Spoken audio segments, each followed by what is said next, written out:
안녕하십니까 믿음의 형제자매 여러분. 오늘은 지난 시간에 이어서 세 번째로 2030년 재림전 7년 예언 도표에 대해서 여러분께 설명을 드리고자 합니다. 여러분께서 여기에 두 증인이 이 1260일 동안에 비 오지 않게 하면서 이 두 선지자가 활동하는 내용에 대해서 계시록 11장 3절부터 6절의 내용에 보시면 여러분께서 확인하실 수 있습니다. 그런데 여기에 보시면은 이 3년이라고 하는 기간 2023년도 4월 1일부터 2026년도 4월 1일까지 이 두 선지자가 인치는 일을 합니다. 근데 이 2026년도 4월 1일은 아비벌 14일입니다. 요 아비벌 14일은 6월절이죠. 이 성경에서 말하는 6월절은요, 하나님의 심판의 시간을 의미합니다. 요 3년 4월 1일부터 4월 1일이기 때문에 정확하게 3년 기간입니다. 그런데 시작하는 날은 아비벌 10일이고 맞춰지는 날은 아비벌 14일입니다. 여러분께서 요한복음 8장 17절에 보시면은요, 예수님께서 말씀하시기를 너희 율법에도 이른 바와 같이 두 사람의 증거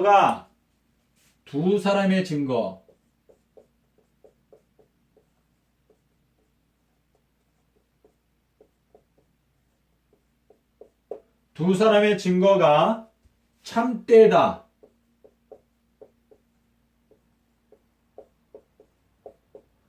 두 사람의 증거가 참되다고 증거하였으니 라고 말하였습니다.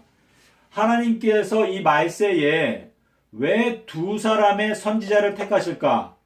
이 두 사람은 진리의 말씀을 깨닫고 이 두 사람이 한 목소리로 예언을 합니다. 그리고 이 두 사람이 하나님의 기별을 똑같이 전하기 때문에 이 두 선지자의 기별은 참되다라고 말하고 있는데요. 여러분께서 신명기에 보시면 옛날에 이스라엘 백성들 사이에서 어떤 사람을 고소하고자 할 때에는 항상 그 증인이 두 사람일 때만 그 고소가 받아들여졌습니다. 그 내용이 신명기서에 나오는데요. 제가 잠깐 찾아보겠습니다.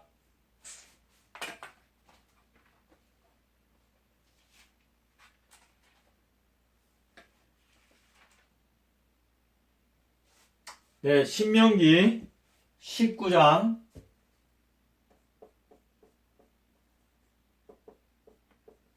15절에 보시면은요, 하나님께서 너희들이 어떤 사람을 고소하거나 또는 그 사람의 죄를 추궁할 때에 증인이 두 사람 이상일 경우에만 그 고소를 받아들이라고 하나님께서 명령하셨습니다. 그래서 두 사람의 증거가 이 율법에서도 말하기를 참되다라고 증거하고 있습니다. 그런데요, 여기 아비벌 10일부터 아비벌 14일까지가 3년인데 이 두 증인은 예수님과 똑같은 역할을 하는 사람들입니다. 여러분께서 예수님의 생애를 보시면 예수님께서 공생애를 하실 때 서기 27년도 4월 5일 그리고 서기 30년 4월 5일 이렇게 정확하게 3년 동안 예수님께서 공생애를 하셨습니다. 3년. 그런데 요 4월 5일은 바로 아비벌 10일입니다. 그리고 요 날은 예수님께서 돌아가셨던 아비벌 14일입니다. 요 아비벌 10일은 예수님께서 그분의 공생애를 시작하실 때 요한복음 2장입니다. 2장. 제가 절수가 생각이 안 나는데요. 잠깐 보겠습니다.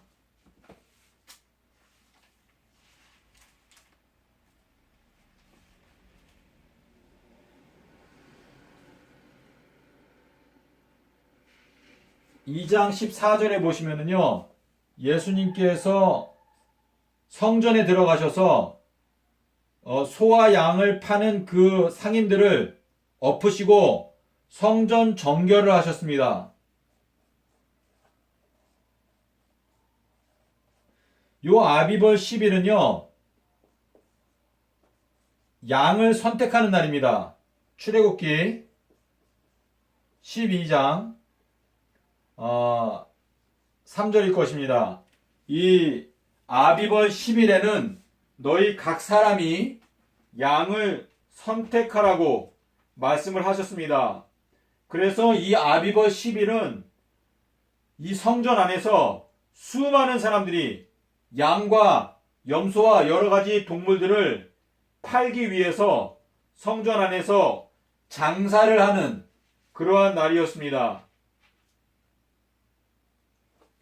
그래서 이날 예수님께서 성전 안에서 성전 정결을 하시면서 그분의 공생애를 시작하셨습니다. 그래서 예수님의 공생애도 보면 4월 5일부터 4월 5일까지 정확하게 3년 동안 공생애를 하셨는데요. 이 두 선지자도 역시 인치는 일을 하기 위해서 3년 동안 이 공생애를 합니다. 누가복음 13장 7절에 보시면 3년 동안 농사를 지었는데 열매가 없기 때문에 뽑아내어 버리라, 잘라버려라 하고 하는 그러한 비유가 나옵니다. 그래서 이 두 증인은 3년 동안에 14만 4천 명에게 기별을 전하면서 인치는 일을 하고, 인침을 받지 못한 자들은 이 5달 동안 괴롭힘을 당하는 5번째 나팔까지 이러한 하나님의 마지막 호소를 듣고, 그리고 이때 입맞지 못한 거짓된 기독교인들이 결국은 2026년 9월 21일 날 모두 다 불과 유황으로 멸망을 당하는, 다시 말해서 지구 인구의 3분의 1에 해당되는 25억 명이 죽임을 당합니다. 제가 여기에서 죽임을 당하는 사람들을 25억 명이 전부 다 기독교인이라고 말하는 것은 성경에 그렇게 기록된 것은 아니지만 이 예언의 구도를 봤을 때 이방인들을 심판하시는 시간은 이때입니다. 그리고 믿는 자들에 대한 심판은 이때입니다. 그래서 심판의 결과 3분의 1을 멸망시키기 때문에 제 생각에는 이때에 죽임을 당하는 25억 명의 사람들은 대부분이 기독교인들이 될 것이라는 것이 저의 개인적인 생각입니다. 그리고 이제 7인에 대해서 말씀을 드리겠습니다. 여러분께서 여기 보시면 현재 이미 첫 번째 인이 떼어지기 시작하였습니다. 첫 번째 인부터 네 번째 인까지 떼어지는 것이 요때, 요 첫 번째 인과 첫 번째 인부터 네 번째 인은요, 14만 4천 명과 관련된 인입니다. 요 기간 동안에 비가 오지 않기 때문에 식량난이 있고, 또 비가 오지 않기 때문에 많은 사람들이 칼을 들고 약탈을 하고, 또 비가 오지 않기 때문에 야생에 있는 여러 짐승들이 사람을 공격하고, 또 사람들이 식량이 없으므로 굶고 여러 가지 질병으로 말미암아 고통을 당하는 때가 바로 이때인데요. 여러분께서 첫 번째 인부터 네 번째 인까지의 내용을 읽어보시면 이때 비가 오지 않기 때문에 일어나는 여러 가지 현상들을 보실 수 있습니다. 그리고 다섯 번째 인과 여섯 번째 인은요, 요 다섯 번째 인은 바로 많은 성도들이 핍박을 당하여 목베임을 당하고 죽임을 당하는 순교자가 많이 일어난다는 것을 설명하고 있습니다. 그리고 여섯 번째 인은 제가 첫 번째 강의에서 말씀드린 대로 이때 모든 은혜의 시간이 끝납니다. 그리고 이때 그날 환란들 후에 이때 즉시 해가 어두워지고 달이 빛을 내지 아니하며 별들이 하늘에서 떨어지는 일이 있게 될 것입니다. 그리고 나서 7재앙이 있고 예수님께서 재림하십니다. 그리고 제가 나팔에 대해서 제가 다 말씀을 드린 것 같으네요. 다섯 번째 나팔, 여섯 번째 나팔, 그리고 일곱 번째 나팔은 계시록 11장 15절에 여러분께서 읽어보시면 그 내용을 이해하실 수 있습니다. 그래서 이 일곱 재앙이 끝나게 될 때에 그 마지막 때 일곱 번째 재앙 때 이제 우박이 내리고 천둥이 치고 하나님의 음성이 들립니다. 그리고 나서 예수님께서 재림을 하시는 것이죠. 사실상 이 예수님의 재림은 일곱 번째 재앙, 다음에 오는 여덟 번째 재앙입니다. 출애굽할 때에는 10재앙이 있었습니다. 9가지 재앙이 있고 마지막으로 장자 재앙, 유월절 재앙이 있었는데요. 이 예수님의 재림 때에는 7재앙이 있고 마지막으로 여덟 번째 재앙이 바로 유월절 재앙입니다. 그리하여 이 유월절 재앙에서 살아남는 자들이 바로 장자들, 첫 열매라고 성경이 말하고 있는 것입니다.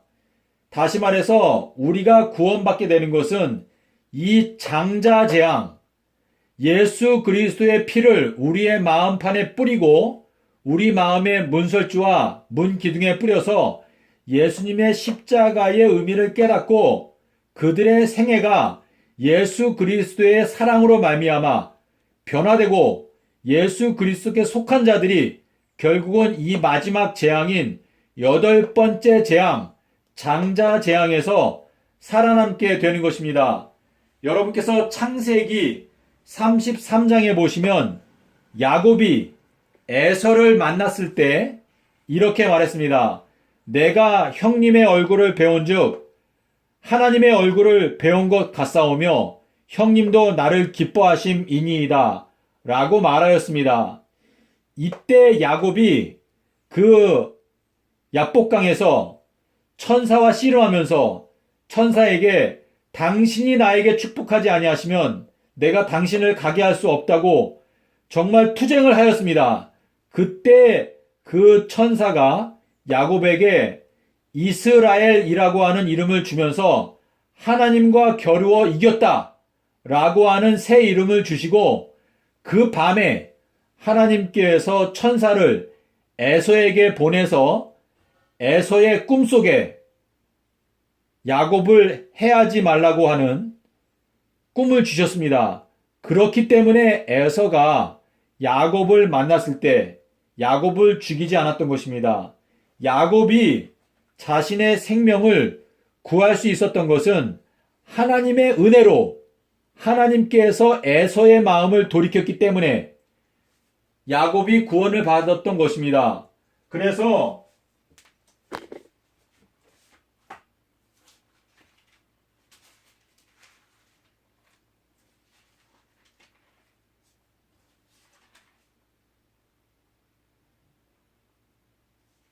여러분께서 이 창세기 33장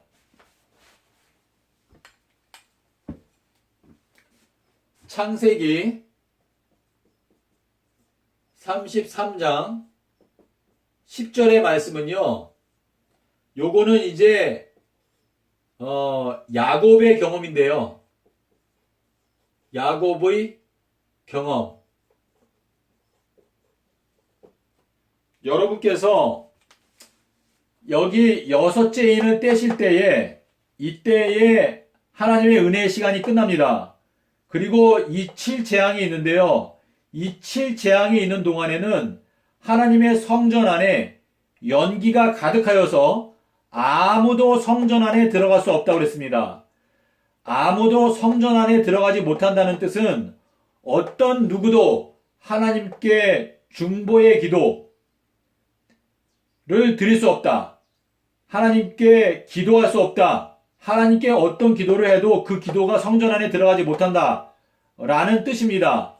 그래서 이 기간 동안에는 야곱이 야복강 가에서 하나님과 씨름했던 것처럼 이때에 하나님의 백성들이 자신들의 마음 가운데 더 이상 회개하지 않은 죄가 있는지 마음 가운데 극심한 고통 속에서 이때 씨름을 하는 것입니다.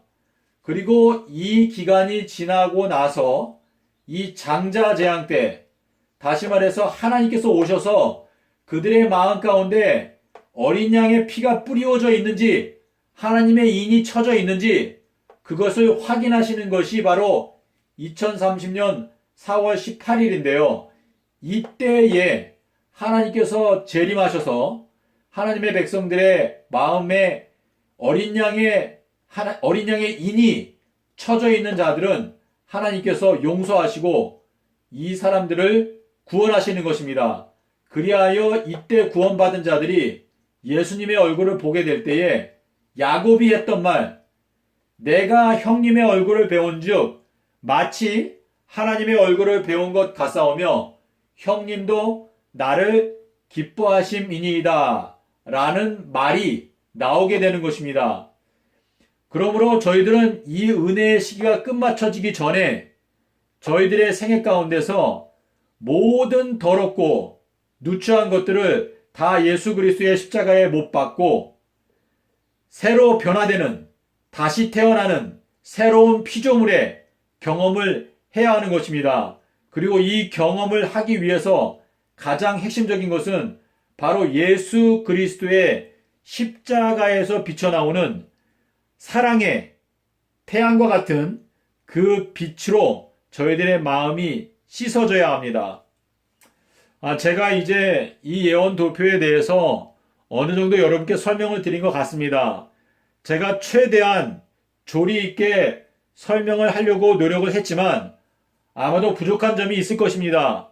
여러분께서 이 도표를 연구하시다가 궁금하신 점이 있으면 언제든지 저에게 연락을 주시면 제가 여러분께 최선을 다해서 설명을 드리도록 하겠습니다.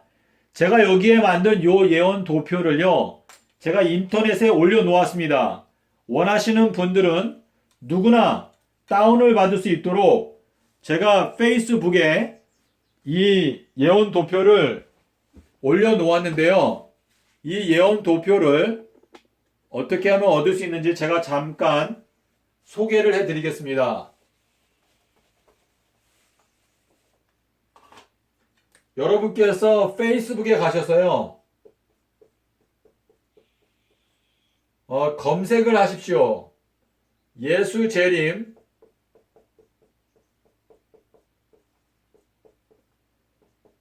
2030년 4월 18일 이렇게 검색을 하시면 제가 운영하는 페이스북 그룹이 있는데 그 그룹에서 파일을 찾으시면 거기에 제가 요 예언 도표를 PDF 파일로 제가 올려놓았습니다. 그래서 여러분께서 이 예언 도표를 다운받으셔서 성경 연구하실 때 사용하시고 여러분 생각에 문제점이 있다고 생각하시면 저에게 연락을 주시면 제가 여러분의 의견을 경청하도록 하겠습니다. 제 전화번호가 010-9918-2261입니다. 그리고 저희 선교회 전화번호는 031-774 2023입니다. 저희 선교회 이름이 노레인 2023입니다. 믿음의 형제자매 여러분, 제가 이제 영상을 마치면서 여러분 하나님께서 이 말세에 요한복음 10장에서 말씀하시기를 하나님께서 이 말세에 나의 음성을 듣는 무리들을 모으신다고 하셨습니다. 부디 진리의 말씀을 연구하심으로 저희가 주님께 이끌림을 받고 진리 안에서 하나가 되어 주님을 위하여 함께 협력하여 일하는 하나님의 뜻이 이루어지게 되기를 기원합니다. 감사합니다.